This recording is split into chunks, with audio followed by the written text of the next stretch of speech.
আসসালামু আলাইকুম প্রিয় দর্শক সকলকে স্বাগত জানিয়ে দিব এই ভিডিওর মাধ্যমে অভিবাসীদের সর্বশেষ গুরুত্বপূর্ণ তথ্য এবং গেম খবরগুলো। নিজে জানুন, একজন ভাই বোনকে এই তথ্যগুলো জানান, ভিডিওটি শেয়ার করে চ্যানেলটি সাবস্ক্রাইব করে ফেসবুক পেজটি লাইক ফলো করে যুক্ত থাকলে এভাবেই প্রতিদিন আপডেট তথ্য প্রতিদিন আপনি দেখতে পান। কোন দেশ থেকে এই ভিডিওতে যুক্ত হয়েছেন কমেন্টস করবেন, ইনশাআল্লাহ আপনার কমেন্টসের রিপ্লাই করা হবে। সর্বশেষ তথ্য অনুযায়ী ইতালি আবারও আলবেনিয়াতে অভিবাসী পাঠানোর সিদ্ধান্ত নিয়েছে। কাদের পাঠাবে, এই প্রক্রিয়াটি কিভাবে কাজ করছে, বর্তমান রাজনৈতিক দলগুলোর অবস্থান কি, মানবাধিকার সংগঠন কি বলছে, তা সম্পূর্ণটাই থাকছে এই ভিডিওতে। এপ্রিল মাসের 15 তারিখ এবার প্রত্যাখ্যাত আশ্রয় প্রার্থীদের আলবেনিয়ায় পাঠানোর সিদ্ধান্ত নিয়েছে সরকার। আলবেনিয়ার গজাদারে ইতালির নির্মাণ করা আশ্রয় কেন্দ্রটিতে শীঘ্রই 40 জন অভিবাসীকে পাঠানোর সিদ্ধান্ত নেওয়া হয়। ভূমধ্যসাগর থেকে উদ্ধার করা আশ্রয় প্রার্থীদের আশ্রয় প্রক্রিয়া দ্রুত নিষ্পত্তি করতে আলবেনিয়ার সেনজিন ও গজাদারে নির্মাণ করা আশ্রয় কেন্দ্র দুটিতে শেষ পর্যন্ত সেন্টার্স অফ পার্মানেন্স অ্যান্ড রিপাট্রিয়েশন, যেটি সংক্ষেপে সিপিআর এর অর্থাৎ অভিবাসী প্রত্যাবাসন কেন্দ্র হিসেবে ব্যবহারের একটি ডিগ্রি অনুমোদন দিয়েছে সরকার। 2023 সালের নভেম্বরে ইতালি এবং আলবেনিয়ার মধ্যে অভিবাসী প্রক্রিয়াকরণ সংক্রান্ত একটি চুক্তি সই হয়। চুক্তি অনুসারে আলবেনিয়া ইতালির নির্মাণ করা অভিবাসী কেন্দ্র দুটিতে বছরে 36,000 অনিয়মিত অভিবাসী ও আশ্রয় প্রার্থীদের রাখা এবং সেখানে তাদের আশ্রয় আবেদন যাচাই বাছাই করা কথা ছিল। ভূমধ্যসাগর থেকে উদ্ধারের পর 3 দফা আশ্রয় প্রার্থীদের নিয়ে যাওয়া হয় আলবেনিয়া, কিন্তু একজনকেও কেন্দ্রগুলোতে রাখতে পারেনি সরকার, কারণ আদালতের রায়ে অভিবাসীদের ফিরিয়ে আনতে বাধ্য হয় নীতি নির্ধারকরা। ওই কেন্দ্র দুটিতে আশ্রয় প্রার্থীদের আবেদন প্রক্রিয়া আদৌ হবে কিনা সেই সিদ্ধান্ত দেবে ইউরোপীয় বিচারিক আদালত। আলবেনিয়া চুক্তিকে বলা হয়েছে ইতালির প্রধানমন্ত্রী জর্জা মেলোনির ফ্ল্যাগশিপ পরিকল্পনা। তিনি তা সফল করার সর্বোচ্চ চেষ্টা চালিয়ে যাচ্ছেন। কেন্দ্র দুটিতে বিকল্প ব্যবহার নিশ্চিত করতে 28 মার্চ নতুন একটি ডিগ্রি জারি করে এই সরকার। এই ডিগ্রি অনুসারে কেন্দ্র দুটি এখন সিপিআর বা অভিবাসী প্রত্যাবাসন কেন্দ্র হিসেবে ব্যবহার করা হবে।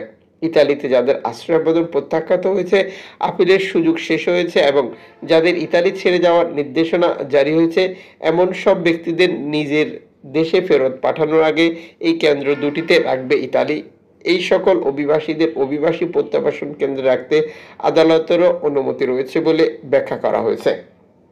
এখানে যে ব্যাপারটি যুক্ত না করলেই নয়, আমেরিকার বর্তমান প্রেসিডেন্ট ডোনাল্ড ট্রাম্প ক্ষমতা আসার পর থেকে একইভাবে তার দেশে অবস্থানরত অভিবাসীদেরকে নিজ নিজ দেশে ফেরত পাঠাচ্ছে, আবার অনেককেই বিভিন্ন কেন্দ্রে আটকে রাখছে পরবর্তীতে সেই দেশে পাঠানোর জন্য, যা নিয়ে আন্তর্জাতিকভাবেই ভিন্ন ভিন্ন প্রক্রিয়া শুরু হয়েছে। যেহেতু ইউরোপের দেশগুলো আমেরিকার যে ক্যাটাগরি বা আমেরিকা যেটা করে সেটা ফলো করে, তার উদাহরণ হয়ে গেল বর্তমান ইতালির এই সিদ্ধান্ত। ইতালির প্রধানমন্ত্রী জর্জিয়া মেলোনি যদিও এই প্রক্রিয়াগুলোকে এভাবে সাজাচ্ছে, কিন্তু এটি হুবহুব ডোনাল্ড ট্রাম্পের সিদ্ধান্তকে কপি করা হয়েছে বলে অনেকে মনে করছে।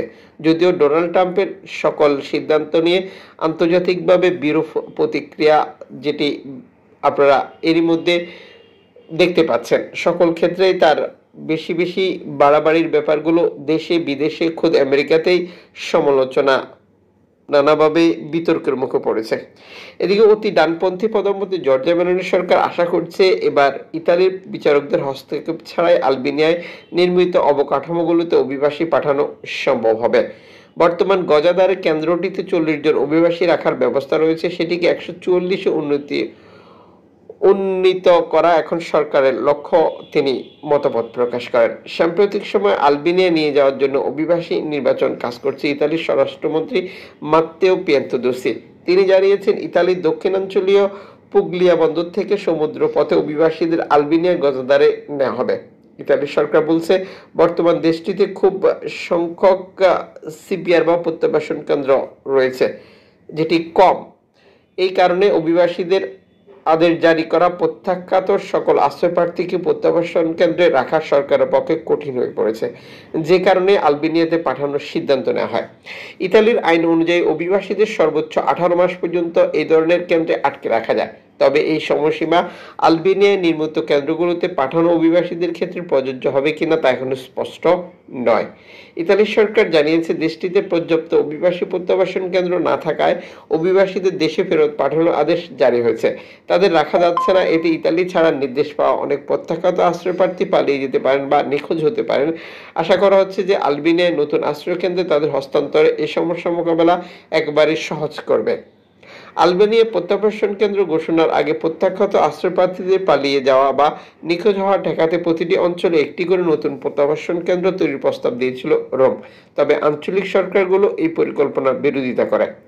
আশ্রয় আবেদনের সকল ধাপ শেষে যাদের ইতালি ছাড়ার নির্দেশ দেওয়া হয়েছে তাদের সবাইকে সবসময় নিজ নিজ দেশে ফেরত পাঠানো সম্ভব নয়, কারণ প্রত্যাবাসনের জন্য নিরাপদ বলে বিবেচিত সকল দেশের সঙ্গে ইতালির দ্বিপাক্ষিক চুক্তি নেই। এই জন্য অভিবাসীদের নিজ বা উৎস দেশের সরকারের সঙ্গে ইতালিকে আলোচনা করে বিষয়গুলোর সিদ্ধান্ত নিতে হয়। তিউনিসিয়ার মতো দেশগুলোর সঙ্গে ইতালির কার্যকর প্রত্যাবাসন চুক্তি রয়েছে। যে সকল দেশের অভিবাসীদের ইতালির ভূখণ্ড থেকে ফেরত পাঠানোর প্রক্রিয়াটি অনেক সহজ। সরকার এমন উদ্যোগের সাথে এটি কাজ করছে। এদিকে সরকারের এ ধরনের সিদ্ধান্তে কঠোর সমালোচনা করছেন বিরোধী রাজনৈতিক দলগুলো। কোন মানদণ্ডে অভিবাসীদের নির্বাচন করা হয়েছে, তাদের প্রত্যাবাসন করার পদ্ধতি এবং কোন পরিস্থিতিতে তাদের আটক করা হয়েছে, এই সকল বিষয়ে পর্যবেক্ষণ একটি সংসদীয় প্রতিনিধি দল আলবেনিয়া যাওয়ার জন্য তৈরি রয়েছেন। এদিকে ইতালির association for legal studies on immigration ASGI সরকারের এই পদক্ষেপের তীব্র নিন্দা জানিয়েছেন। তারা বলেছেন জাতীয় সীমানার বাইরে জোরপূর্বক হস্তান্তর বিচার ব্যবস্থার এক গভীর ফাটল তৈরি করবে, যা আগামী দিনগুলিতে ভিন্ন ভিন্ন খাতে প্রবাহিত হতে পারে বা এটিকে ভিন্নভাবে ব্যবহার করতে পারেন বিভিন্ন মানুষ, যেটি নিয়ে মূলত উদ্বেগ প্রকাশ করেছেন তারা। আপনারা জানেন যে বর্তমান প্রধানমন্ত্রী জর্জিয়া মেলোনি ক্ষমতা গ্রহণ করার প্রথম দিন থেকে অভিবাসী বিষয়গুলো নিয়ে কাজ করছেন এবং সেটি কন্টিনিউ তার প্রতিদিনের যে রুটিন কাজে পরিণত করেছেন, যা একের পর এক আলোচনায় আসছে। এদিকে তিউনিসিয়ার বর্তমান পরিস্থিতি নিয়ে মরক্কো, তিউনিসিয়া সহ 7টি দেশকে নিরাপদ তৃতীয় দেশ ঘোষণা করতে চায় ইউরোপীয় কমিশন, যেটি আপনারা আমাদের কিছুক্ষণ আগের যে তালিকাটা ছিল সেখানেও ক্লিয়ার হয়ে গেছেন সেই তথ্যে। মূলত তিউনিসিয়া বর্তমানে বিতর্কিত এবং অনিরাপদ দেশ হলেও ইউরোপীয় ইউনিয়ন তারা নিজেদের স্বার্থে তিউনিসিয়াকে নিরাপদ দেশ ঘোষণা করে অভিবাসীদেরকে তিউনিসিয়া পাঠানোর সিদ্ধান্ত নিতে চান। তালিকায় বাংলাদেশ, কলম্বিয়া, মিশর, ভারত, কসোভো, মরক্কো এবং তিউনিসিয়া অন্তর্ভুক্ত রয়েছে। বাংলাদেশ যুক্ত হওয়ার বিষয়টি আপনারা অবগত রয়েছেন যে যেহেতু বর্তমান সময়ে রেকর্ড সংখ্যক অভিবাসী লিবিয়া, তিউনিসিয়া থেকে ইতালিতে প্রবেশ করছে ইতালির প্রধানমন্ত্রী জর্জিয়া মেলোনির কঠোর পদক্ষেপের পরেও। আর যে কারণে প্রধানমন্ত্রী জর্জিয়া মেলোনি বরাবরই চাচ্ছেন বাংলাদেশকে নিরাপদ দেশের তালিকায় অন্তর্ভুক্ত করতে। এদিকে ইউরোপীয় আদালতের এই সিদ্ধান্ত বা তাদের এই ভাবনা কিভাবে কাজ করবে সেটি নিয়ে সন্দেহ থাকলেও যদি বাংলাদেশকে নিরাপদ দেশের তালিকায় অন্তর্ভুক্ত করে ফেলে তারা, সেক্ষেত্রে নিঃসন্দেহে অবৈধভাবে প্রবেশকৃত বাংলাদেশিদের জন্য খারাপ কিছু অপেক্ষা করছে সারা ইউরোপে। কারণ নিরাপদ দেশ হিসেবে তালিকাভুক্ত হওয়ার মধ্য দিয়ে বাংলাদেশ একটি সংকটাপন্ন পরিস্থিতির তৈরি হয়েছিল যে সকল অভিবাসী ইতালিতে প্রবেশ করেছিল। যদিও সেই সিদ্ধান্তটি শুধু ইতালির মধ্যে ছিল, কিন্তু ইউরোপীয় ইউনিয়ন বা ইউরোপীয় কমিশন যদি বাংলাদেশকে নিরাপদ দেশ হিসেবে ঘোষণা করে তাহলে সারা ইউরোপে রেকর্ড সংখ্যক বাংলাদেশি অস্থির বা নতুন এক বিপদের মুখোমুখি হতে যাচ্ছে। দেখা হচ্ছে নতুন ভিডিওতে।